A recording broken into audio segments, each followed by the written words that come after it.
As Rob said on today's Sustainable Living Show, we're gonna be talking about hybrid and electric cars. But first, we'll talk about the history of electric motorcycles in a new book called Power in Flux. Our first guest today was recently diagnosed with two-wheel electrically charged blood cells.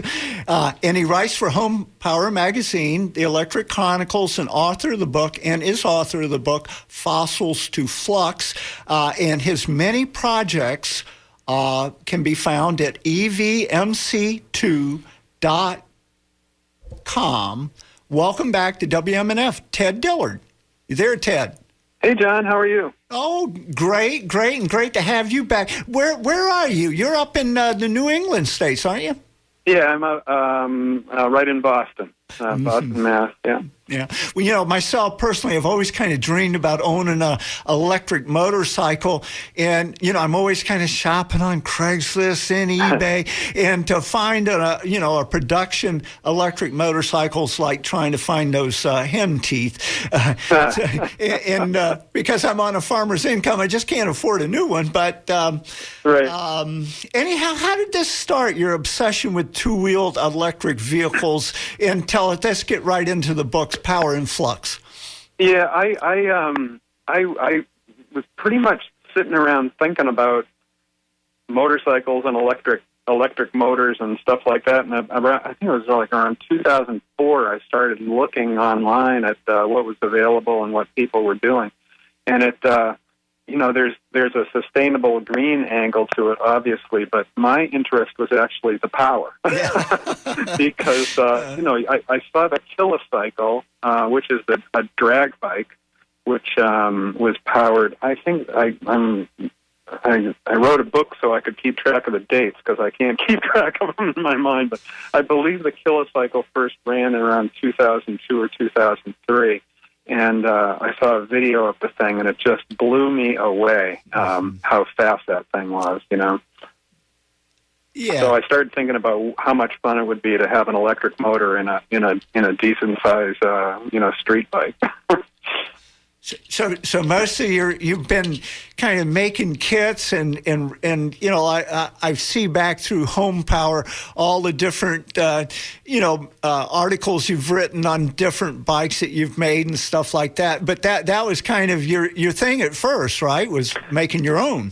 Yeah, just figuring out how to build them, and but around that time, I got into one of the online communities, elmoto.net. And, met a bunch of folks and made a bunch of friends and, just kind of got sucked into the community.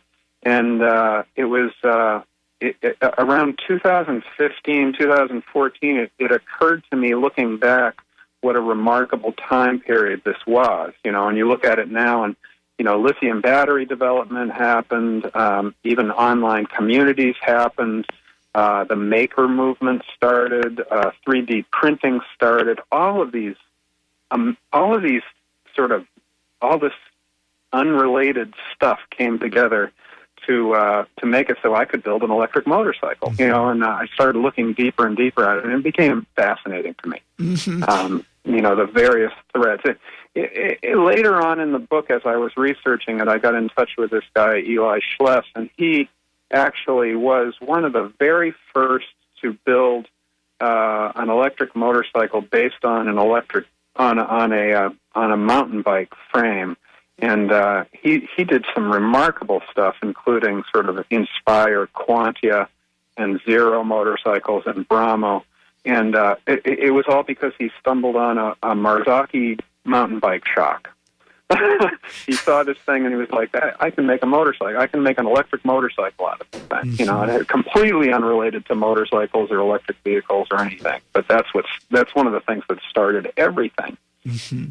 Well, that's what always kind of got me. Like you see one person driving a car, and the car weighs 2 tons, and what does an electric motorcycle weigh? I mean, I know yours is kind of the speed end of it, and ours is the sustainability end of it. But either way you look at it, it just makes so much sense. Now, they're a little more dangerous to ride, but it's, you know, we got to make a change, you know, and I think even, you know, driving around a Leaf or a Volt or anything like that, also, you know, you're just carrying around a lot of extra weight if you're just going by yourself somewhere. Yeah. Yeah, you know, the interesting thing that I think Tesla and Elon Musk have accomplished is they've sort of taken electric vehicles and made them attractive to people who are into cars. You know, into drag racing and into, you know, high performance and luxury and everything else, stuff that completely, you know, never been associated with electric vehicles in the past, you know. And I think that motorcycles just does the same thing. You look at the Energica, it's an Italian bike, the Energica Ego. That thing is probably the fastest motorcycle I've ever ridden.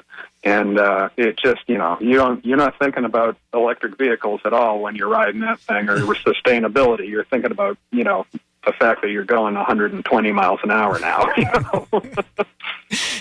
So how can people get your book or find out more about your book or read reviews or however? Yeah, the easiest thing is to go to powerinflux.com. It's just powerinflux.com.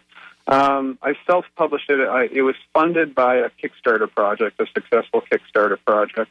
And I had over 100 backers, and that was great. And then then it was published through Lulu.com, which is a publishing, you know, self-publishing on-demand website, which I've used in the past. But the best way to find it is, you know, is powerinflux.com. You can get sort of an idea of what the book is all about, and, you know, table of contents and ordering information as well as some reviews.